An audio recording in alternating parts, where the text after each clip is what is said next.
Congressman Jeffries and Horsford for again leading the Congressional Black Caucus Special Order Hour on an issue of great importance, the federal budget.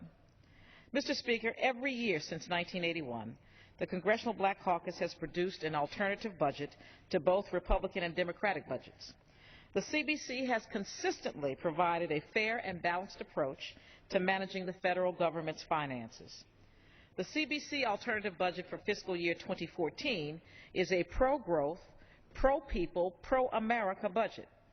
It acknowledges that only by investing in Americans, in the American people, can you build a bridge to a better America. This message could not be more important as our nation still struggles to recover from the worst economic recession since the Great Depression. Compounding this problem is growing income inequality. America needs congressional leadership to pull us out of our economic malaise, address our fiscal issues, and ensure that our recovery is felt in every community. Unfortunately, this is where the House Republican budget fails. Chairman Ryan's budget attempts to lead America towards financial success by placing America's most vulnerable on the path to financial ruin. The Republican budget seeks to cut education, including money for Pell Grants. It slashes economic assistance to programs like the Supplemental Nutrition Program, which could mean 8 to 9 million eligible households without benefits. It dismantles the Affordable Care Act.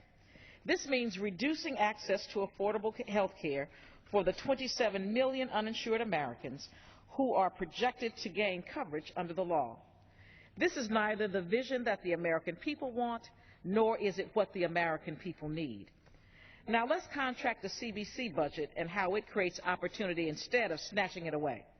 The CBC budget includes $230 billion in the maintenance and repair for public transit, highways, airports, ports, railroads, bridges, and other infrastructure investments.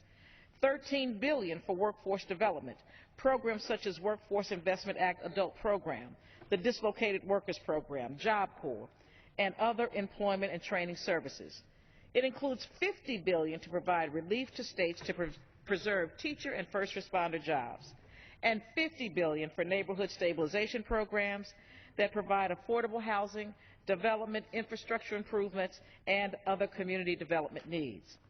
The CBC budget accomplishes all this while raising $1 trillion in new revenue to avoid sequestration. The economic recession has damaged our communities. Trillions of dollars in wealth were lost. Poverty rates for African Americans and Latinos soared to 26% and 23% respectively. America doesn't need an austerity budget.